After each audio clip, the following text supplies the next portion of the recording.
Hi folks, it's Aiden CryptoWeb speaking. Welcome to today's Friday webinar. Bitcoin has dumped. It crashed towards $26,000. It actually bounced off slightly around this kind of like a round number idea, and we love those round numbers. They are easy to remember. We love to memorize and frame our minds, anchor at those magical numbers in the name of magical thinking. We're going to discuss if it's an actual threat or an opportunity for Bitcoin. If you're ready to hear this and more, make sure to stay tuned. We're going there right in a second.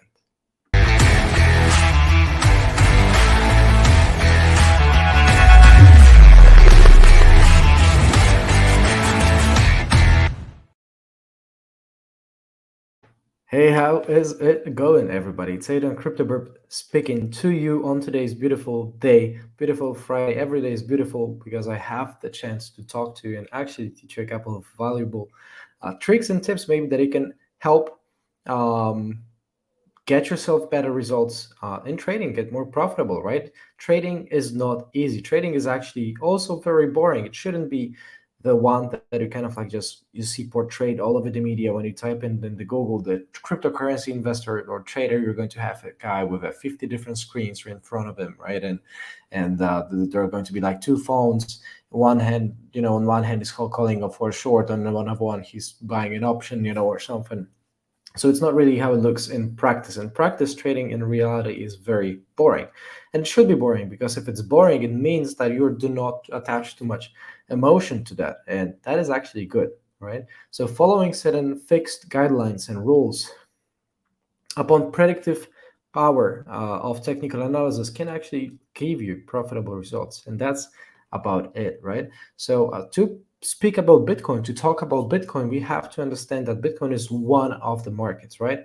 Cryptocurrencies are basically one of the financial markets next to commodities, next to stocks, next to also treasuries and bonds, and so on and so forth, derivatives. There are so many different categories, that you should consider, right? Mainly because Bitcoin doesn't trade in a vacuum.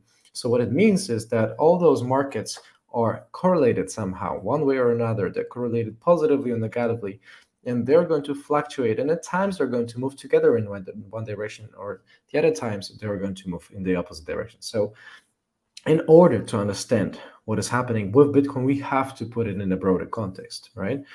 So putting it in a broader context, I would love you to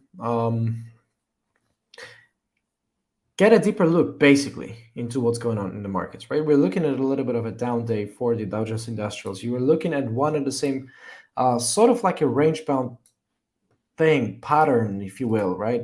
It's not necessarily like the perfect, ideal range-bound, right? It's not really channeling, that exactly the same levels between the swing lows and swing highs. What it does, it kind of like chops around, right? When I was in New York City a couple of days ago for the CMT 50th anniversary symposium, the way that many traders, many CMTs, chart and market technicians, actually call that a sloppy chop, right? And that is what it is so far, right? So there's been a couple of months following this massive October reversal, which is kind of like a typical thing, right? Stocks love to reverse in on Octobers, somewhere anyway between between basically August and October. That's where you're more likely to find the bottom for stocks, right? And ever since this major surge to the upside, we basically have seen the rejection of the 35,000 points, for the Dow Jones Industrials, right, which is the main kind of like an average. And in the name of Dow theory, those averages have to confirm, right, each other. So the Dow Jones Transportation, which is the one at the bottom, should actually confirm what's going on in terms of the directions and movements with the Dow Jones Industrials. And that's not necessarily the kind of like a same thing, right? If you have a look, of course, they bottomed in tandem at the same time, but that's about it, right? Ever since the actual break above the 200-day moving average for the Dow Jones Industrials, we've been moving in a little bit of a different variation, right? So it's slightly different. You're looking at not so much confirmation from Dow Jones Industrial versus the transportation average. So what it tells you is that in the light of technical analysis, the very foundational and basic Dow theory, right? The averages need to confirm each other in terms of the directions, the movements. They should move in a very similar manner in order to give you the feedback that the market is in a healthy mode, right? So what we're looking at right now, there's a little bit of confusion. It's disparity, it's divergence, right?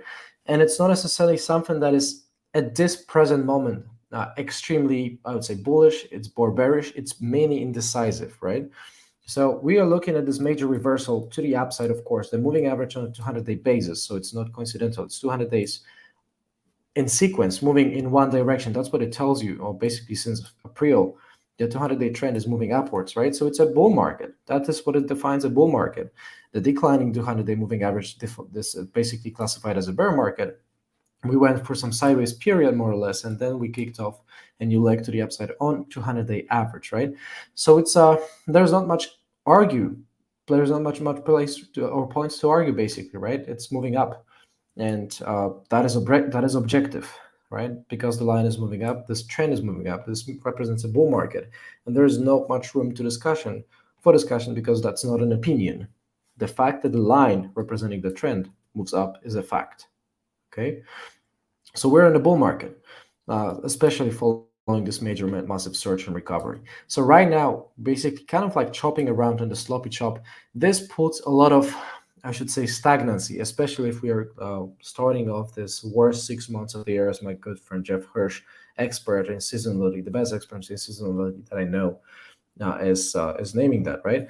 So basically anywhere between October and November through April, we are looking at the best 6 months of the year, and by exiting April, right, basically having the sell and may go away pattern, we are starting off the worst 6 months, right? So there's a chance that we may actually see more chop, right, more indecision, and less bullish price action over the past next couple of months.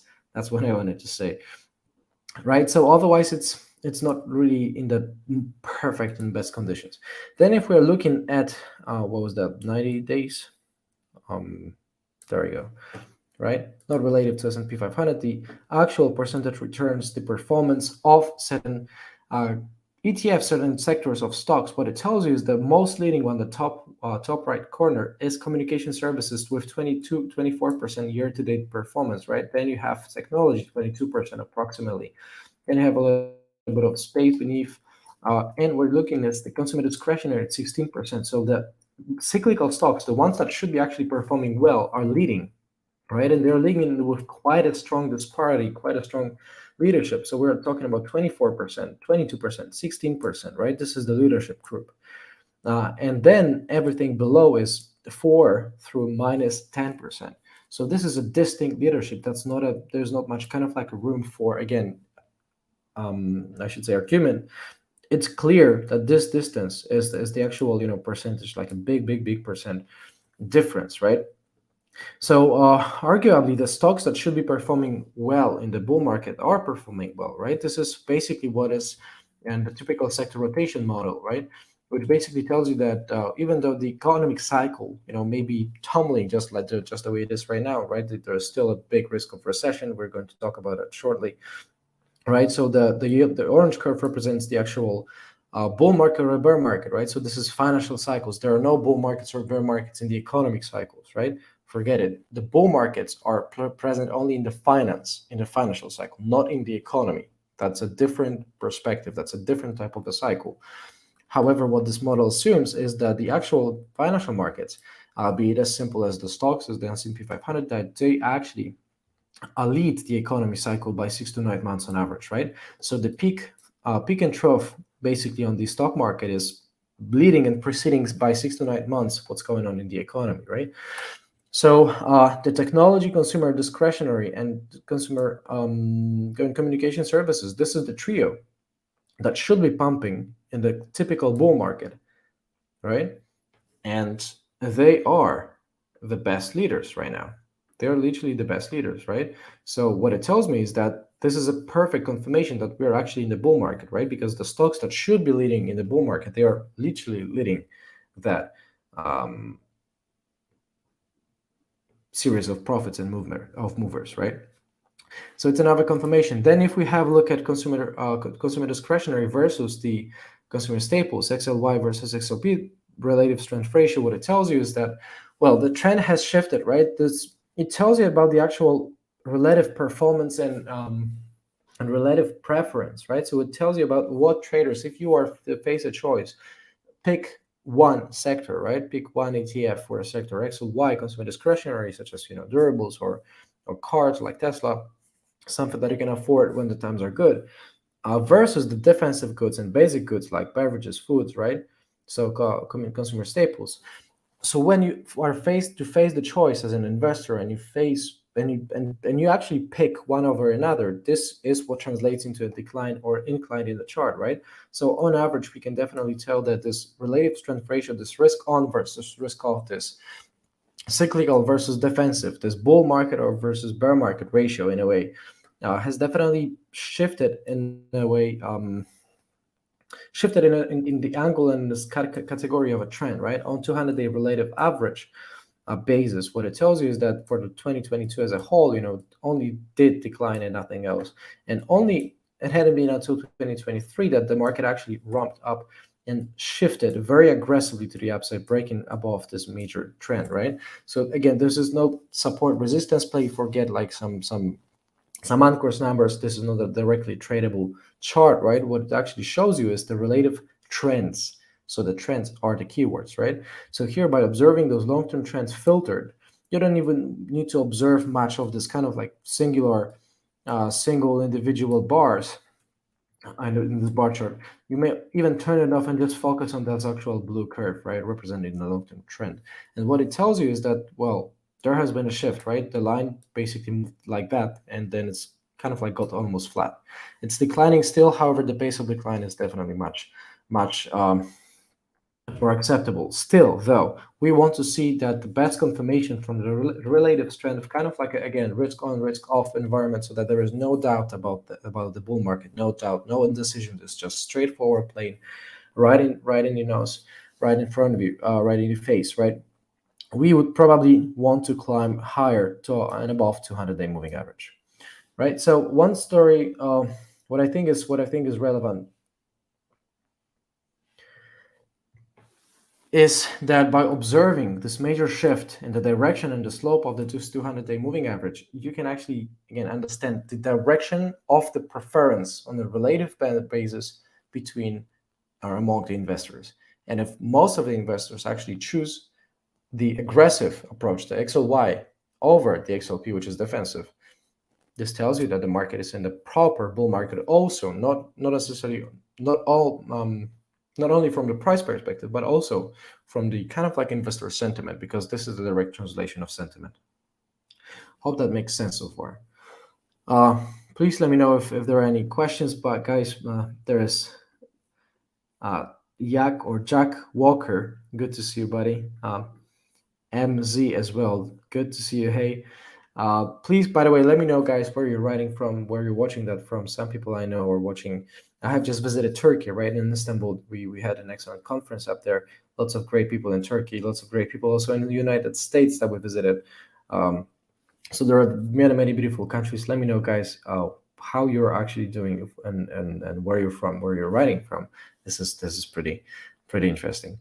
So moving on, right? We know that we basically are in this leadership performance, kind of like clearly pointing that this is a bull market setup. There is a little bit of this XLY, XLP kind of indecision, or that the preference is not like the most clear just yet.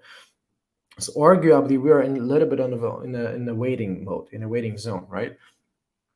One of the critical sectors to the S&P 500 is also the energy sector, and one of the ETFs for that is XLE.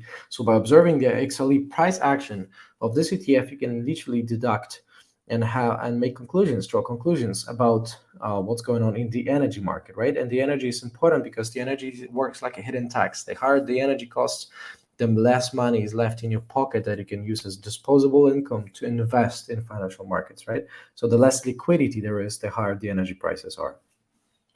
And the other way around, you can see that there has been lots of, I should say, potential or big warnings for the bulls, right? Because ever since 2020 bottom in October, November, again, notice the October, November, the energy sector had stayed, basically in the bullish trend. The bullish trend is a rising 200-day category, primary, again, dominant trend tendency, and it's still on. It's still on. However, there has been some local slowdown. What it tells you, however, right, on a price action basis and on a relative strength basis, which is the one here on the to the upside, is that this major range, kind of like going on between 80 or almost 90 points and 63.45, has been seeing some whipsaws on top, some overhead shots, right? So overshots.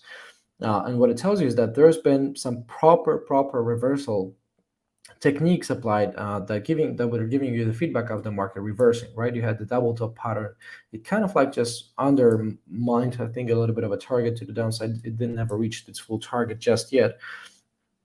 And then it climbed higher back above the 200-day trend, right?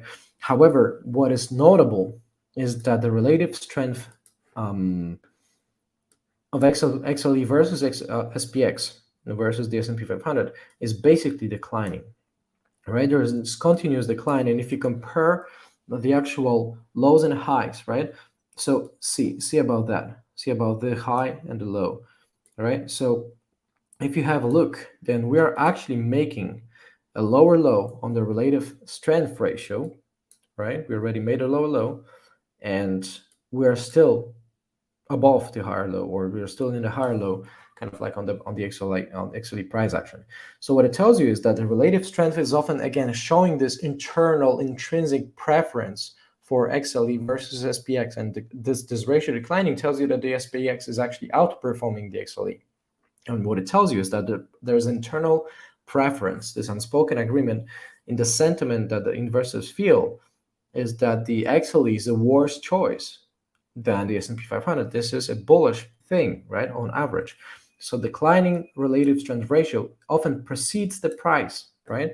So it precedes what the price action. So for instance, this symmetrical triangle, kind of like a breakout that came in, it happened as an early warning first off before the prices did break, right, to the upside. We had this actual breakout on the relative strength, right? So right when the market was bottoming on the symmetrical triangle, it printed a bullish, kind of like a breakout on the relative strength ratio. And what happened later was this actual reversal and a push to the upside, right? So observing this relative strength ratio can be actually forecasting, can be considered to have predictive functions and powers. So observing relative strength ratio kind of like give you a little bit of a hint of what's coming in the future, right? And it's already broken towards the new lows. So there is a high chance that it actually may follow through to the downside also on the price action basis. Hope that makes sense so far. And then we have, of course, dollar, which is strongly dependent upon the monetary policy. We have probably seen the very last one, or at least one of the last ones, or probably the last one if I were to bet, rate hike of 25 basis points towards 5% of a total Fed funds rate, right? And dollar typically, again, just rises whenever the hikes come in. However, right now it's been tumbling around the 100 level, right? For the for the DXY, for the DXY. So it's been hovering at one at the same level below the critical, kind of like a level reference point of 104 points, following this massive surge, of course, right, in 2022 that we had. And ever since, we've seen, again, this massive rapid shift, right, as the dollar kind of like declines, continues to tumble and stays very low on the chart, right? So what it tells you is that there is a lot of weakness on the technical side of it. And there is an actual reason to believe that the Fed may turn the table around and start actually moving, or at least stop the tightening, right? Which may eventually weaken the dollar.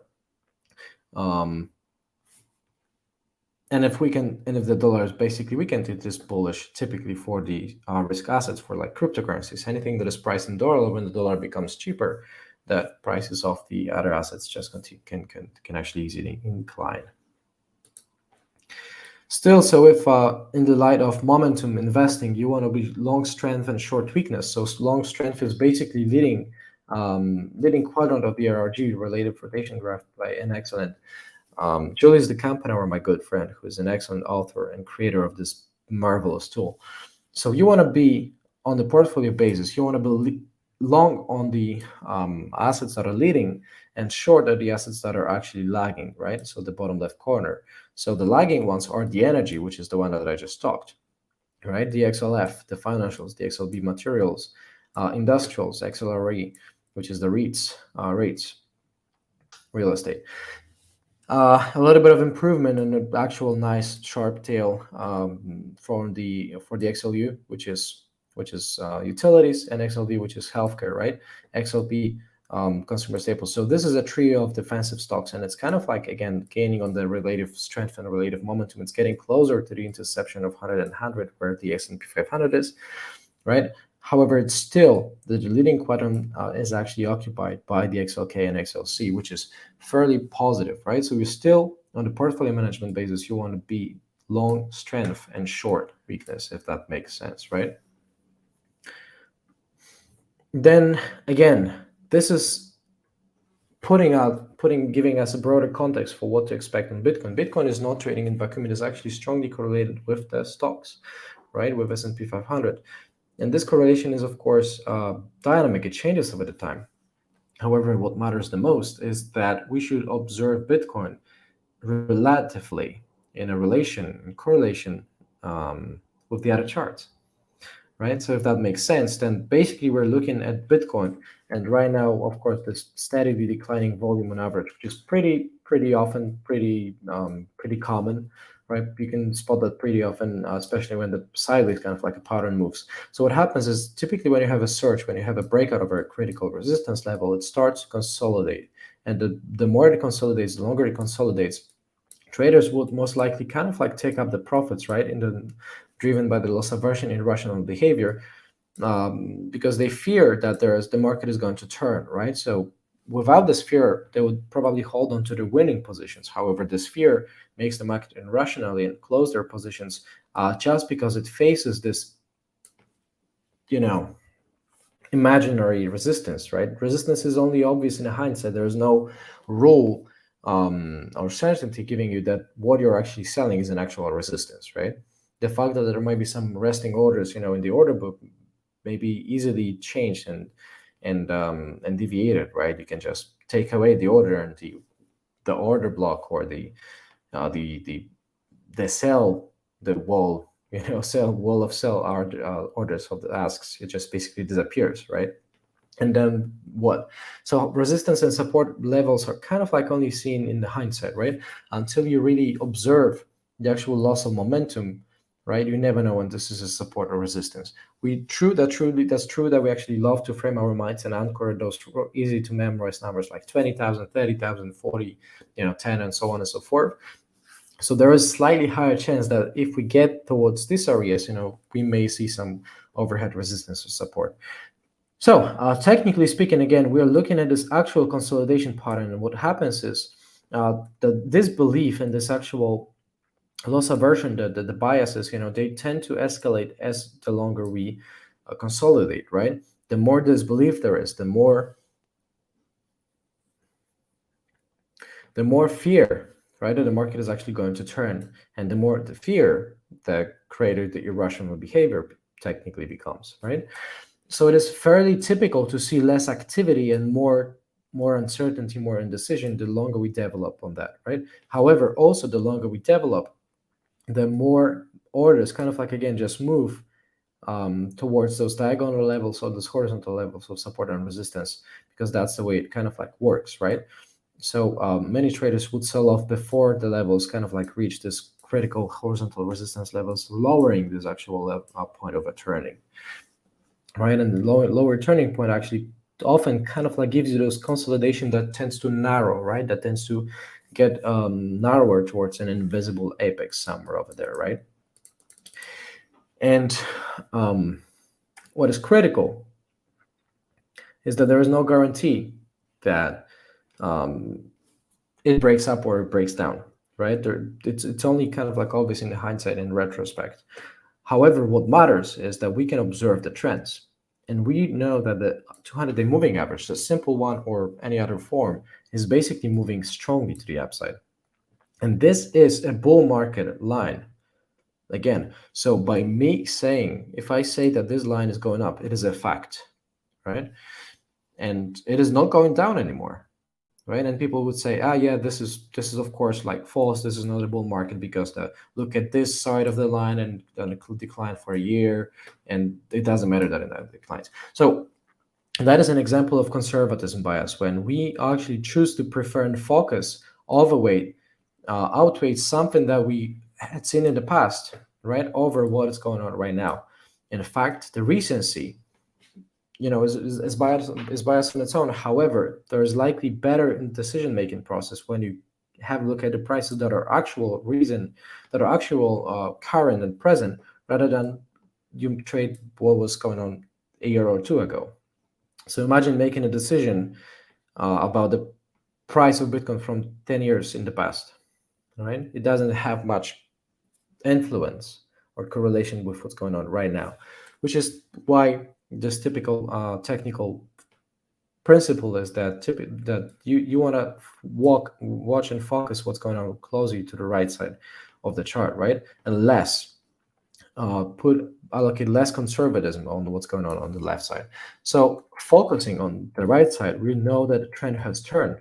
The bull market or the bear market trend has turned. The primary dominant tendency is consecutively and consistently going up. So this is a bull market. And guess what? Corrections are available and are present and common during the bull market. So even if the bull market, the main primary trend going up, this is basically this part, confirmation. Even if there is a lower volume, this moving average tells you that on the past 200 days, consecutively, or the past couple of months, right, day in, day out, the 200 average prices continue to grow. This only happens in the bull market. The prices on average cannot grow in the bear market. Would you agree?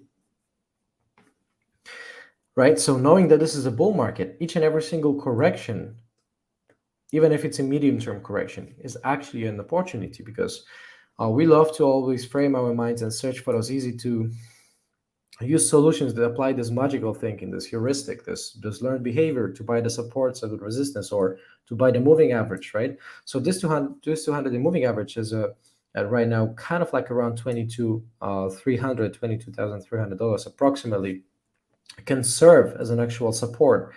If we get there, there is no guarantee we get there. Perhaps we bounce immediately around somewhere around like $26,000. Nobody knows that. There's no way to know what's going on and what's happening in the future. However, by observing the long-term trend, you remember that whatever happens, that we are in the bullish market.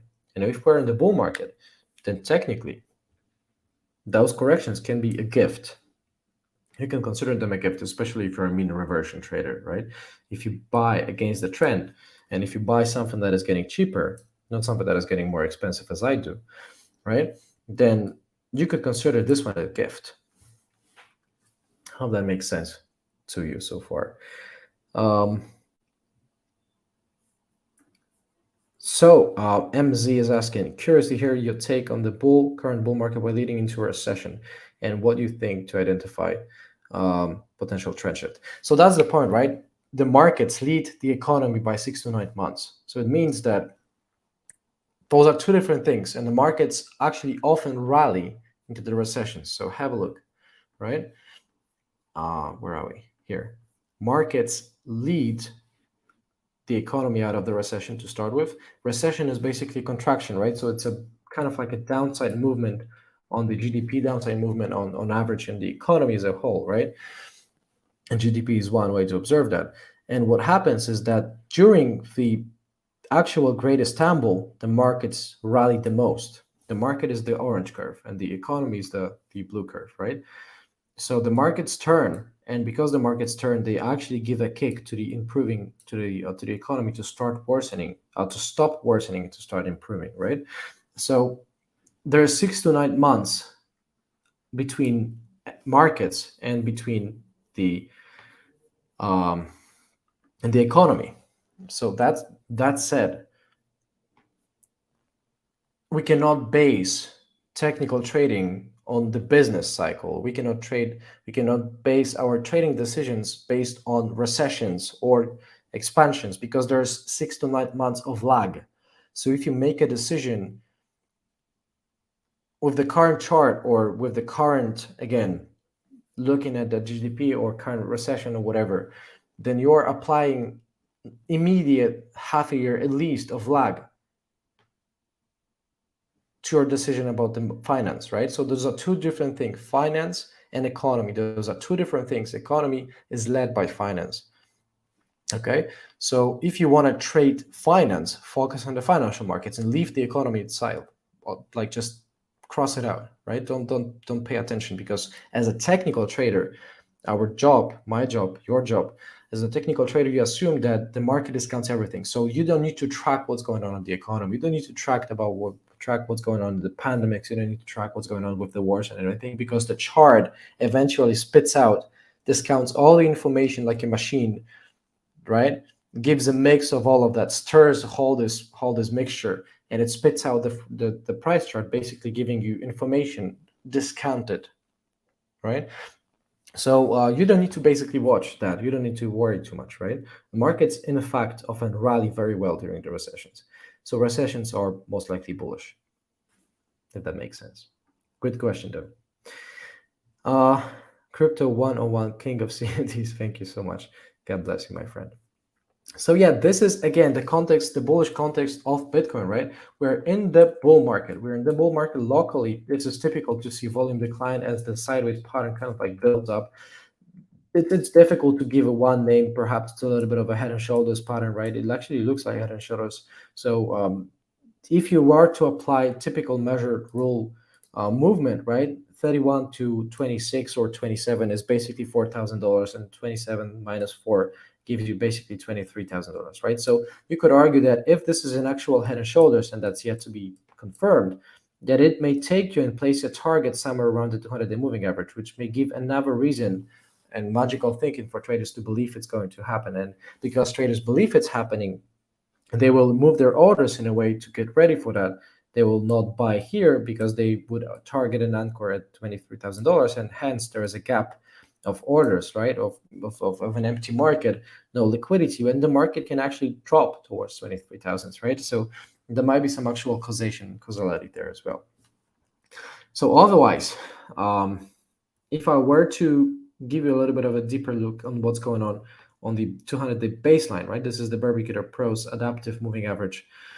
That's the system generator that I use, this excellent toolkit that we have built over the years.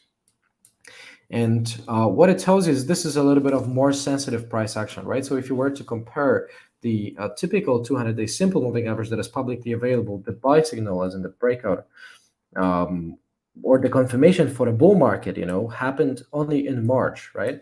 And the confirmation for the bull market, which is basically inclining 200-day trend for the Barbicator Pro, started in January 2023. So basically, if you would trade it on the 200-day moving average, simple one, or any other that is available up there, publicly and free, you would have missed 3 months of profits, right? You would have missed probably a lot of money left on the table. So by applying more adaptive, more sensitive, more recency biased averages, you can observe this more careful tracking, okay, placing more weight to the recent data that is following more carefully and following more rigorously what's going on in the markets, right? So I would argue that again, there is a lot of reason if you were to apply some classical technical analysis, as in this polarity change principle, a broken support becomes a resistance, right? Another resistance, rejection, breakout to the upside. So technically, it should flip the polarity. So you should see some bullish reaction around this area, and it's additionally backed by this adaptive moving average, which expresses this 200-day average price with more weight towards the recent data. So this is actually not a wrong kind of like a place, right? It's not a really bad place for Bitcoin, I would say, right? There's a lot of reason. If I were to guess, right, that's not necessarily my style of trading.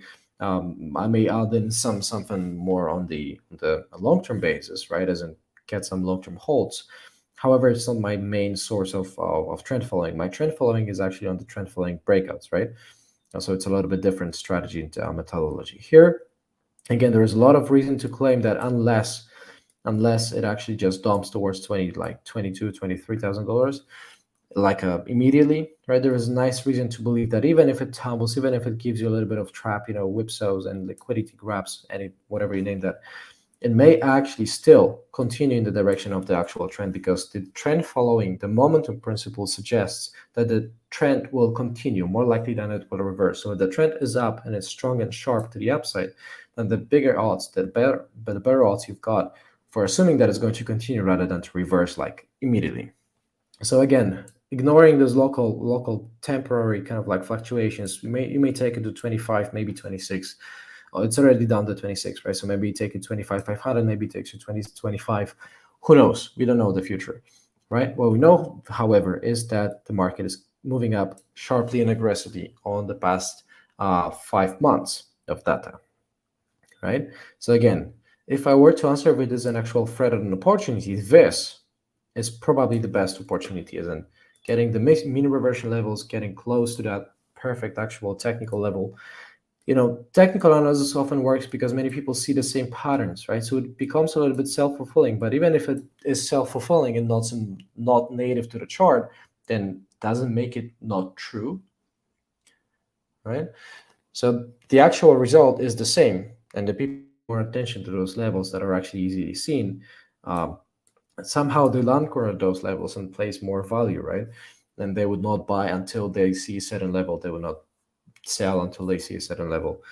And in fact, the best trading techniques are the ones that follow the trend rather than focus on whatever the levels are. So that is it, right? Like I said, speaking of this recession, I do think it's actually very highly likely, right? Right. I mean, we are still seeing this deepest yield curve inversion since 1980s on average, right? So it's never been a situation that the economy escaped recession without with after seeing and experiencing such a strong yield curve inversion. There's a lot of disbalance, a lot of economic reason for the recession to come in, especially that many of the very short price rate hikes have not been seen just yet as in come to an effect, right? That's what the FOMC, that's what the Fed tells you basically with Jerry Powell. So the effects of the monetary tightening are yet to be seen, right? So it's very likely for the recession to come, and even though the recession may come, the market can still rally nicely. So what I would say is the main point is that you want to observe this 50-day mean ATR, 50-day average ATR, average true range, right? Versus the ATR itself on a daily basis. So whenever it performs to the upside, whenever it outperforms, okay, the 50-day trend, the medium-term trend of the volatility, right? There is a strong indication that the bull market is having a lot of fuel, a lot of steam in it. And whenever it kind of like goes below and underperforms the 50-day trend, it actually tells you that it's running out of steam. So the current upward trend that took us from 15,000 to 31,000, 100% rally is basically expiring right now, right? It's in the state of exhaustion. And unless there is like some immediate sharp spike to the upside, there is some big buyer or some whatever opinion narrative comes in and some big investor comes in or some random thing happens and big spike on the price action comes up to the upside. So unless something like that happens, there's an actual extended risk that the market can decline slightly lower, right? Because the trend might have expired. The trend might have exhausted itself locally, right? I'm talking about not 200 days of price action. I'm talking about the local short-term kind of like fluctuations. And short-term is irrelevant. The long-term trends are the only ones that matter. Right. So again, if there is an actual head and shoulders confirmation, right, then the potential objective for the breakout, for the target of the breakdown is somewhere around 200-day moving average, around $23,000. So if we see an actual breakout, maybe confirmation, rejection, like this typical classical technical analysis, who knows? Maybe it's going to take it towards 23, as it may work magically as a magnet, right? Otherwise, I've seen a lot of head and shoulders patterns that are basically playing good tricks on you, right? You have a left shoulder, the head, and the right shoulder, and what it does, it tricks you into believing that many people again will short that. So you're seeing this 99% complete pattern, and instead of waiting for a breakdown and confirmation to kind of like short it or whatever, many people would actually short it prematurely, and what happens often is that it shoots up basically and strongly reverts, right? And the failed broken patterns and the failed patterns, false breakouts tend to perform better in the opposite direction than the regular ones. So there is an actual chance again that you're going to see lots of fake traps, right? The market is still strong and rising, and there's no question about that. And in the bull markets, you have better chance to see market go up than it go down. right? So even there is a local fluctuation to the downside, you're still more likely to see the move that is going to overall take you higher than lower. So I would say that you have to be careful and mindful if you're a short-term trader, not to get trapped on a premature position, right? Just based on its pattern itself, because it looks like Head and Shoulders. They only look high, obvious in hindsight, right? So until they could fully complete, right? Until you apply those classical technical analysis, right? There's always a chance that it actually runs back up above the actual broken support and validates the support, brings a new flux of shorts getting covered, right? Pushing the prices higher, people coming in with the demand, some local, I don't know, narrative, big investor comes in or whatever, Elon Musk tweets or something, and you get a massive squeeze to the upside, right? And this is actually what I would imagine to be a more probable scenario. So before I wrap, there is one last tiny thing, right? There's last tiny thing about my private trading system that is a current time frame trader breakouts based on adaptive volatility, right? That's not a publicly available super trend. This actually adapts to the volatility. Super trend is not intelligent. This one is adaptive. It's intelligent. It's more profitable. It gives you more space in the bull markets, and it tightens up, preserves the capital better in the bear markets. That is what it is right now. The current time frame trader on the 12-hour bars, right now, tell you that the previous trend that took us from basically 22,000 all the way up to 29,000, right? It's done, right? And it's changed its slope. It's entered the sideways period, lots of chop. And right now there's 27,700 basically level that needs to be broken by the bulls with a close through in order to give a little bit of a breakout confirmation to the upside, right? So arguably, again, until you see 27,700 broken on a daily basis, at least, there is an actual chance to go lower, right? Because the bears are controlling the market in the short term, right? So again, we don't know the future. However, if we are to play this game, we need to have these validation levels. We need to have those levels that are defined, not necessarily upon our minds and opinions, but the ones that are adaptive on the basically, multiplied ATR, the adaptive ATR that is actually here used as a trailer for the stop loss and for validation of a breakout. So here, that's a strategy that I use, right? And what I think is critical for you to understand that you can get access to face and different calls, right? That we have upon the Burb Nest as well, right? If you go to the Burb Nest, we have so many of those amazing profitable calls, just like by the excellent trader of ours, BC Richfield, right? Excellent call, very profitable BDC short on Bybit with technical explanation. It's been nicely nailed right there. And I have a short right there again by BC Richfield. So many calls coming in, right? There was a call by basically on short by our automated signals by MBS, momentum based system, designed by excellent Pedma on Twitter. So you can get access to all those calls basically for free. Now the only thing that you have to do is basically go to theburbness.com/COBB. Theburbness.com/COBB. That's our deal with Bybit, with our partner, with our affiliated partner that we had great deal signed with favors in you, right?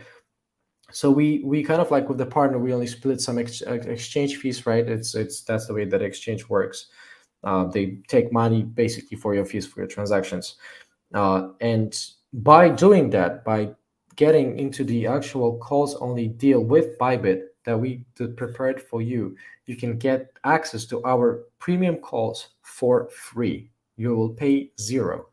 You will pay nothing, right?